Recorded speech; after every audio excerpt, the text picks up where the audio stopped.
বিএনপির ভারপ্রাপ্ত চেয়ারম্যান তারেক রহমানের স্বদেশ প্রত্যাবর্তন অভ্যর্থনা ঘিরে ঢাকায় জনদুর্ভোগের জন্য দলটি আন্তরিকভাবে দুঃখ প্রকাশ করেছে।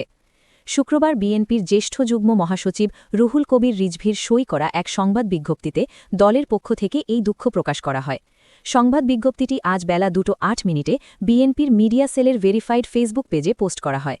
এতে বলা হয়, গতকাল বৃহস্পতিবার ২৫ ডিসেম্বর দীর্ঘ ১৭ বছর পর বিএনপির ভারপ্রাপ্ত চেয়ারম্যান তারেক রহমান পরিবারসহ স্বদেশ প্রত্যাবর্তন করেছেন। তাকে অভ্যর্থনা জানাতে সারা দেশ থেকে ঢাকায় লাখ লাখ লোকের সমাগম হয়। ঢাকা মহানগরী যেন জনসমুদ্রে পরিণত হয়। তারেক রহমানের বক্তব্য নিয়ে ভারতীয় মিডিয়ায় মিথ্যাচার করছেন।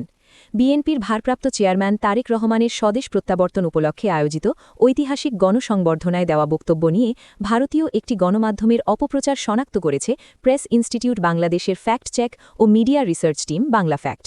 শুক্রবার ২৬ ডিসেম্বর বাংলা ফ্যাক্ট জানিয়েছে, তারেক রহমান তার সম্পূর্ণ ভাষণে ভারতের বিষয়ে কোনো মন্তব্য করেননি। এরপরেও এবিপি আনন্দ নামের একটি গণমাধ্যম অপ্রাসঙ্গিকভাবে শিরোনামে ভারত নিয়ে পরিকল্পনা যুক্ত করেছে। প্রতিবেদনে এই দাবির কোনো প্রমাণ বা ব্যাখ্যা উল্লেখ করা হয়নি।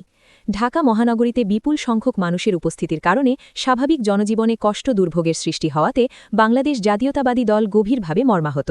এই অনাকাঙ্ক্ষিত দুর্ভোগ ও অসুবিধার জন্য বাংলাদেশ জাতীয়তাবাদী দল আন্তরিকভাবে দুঃখ প্রকাশ করছে।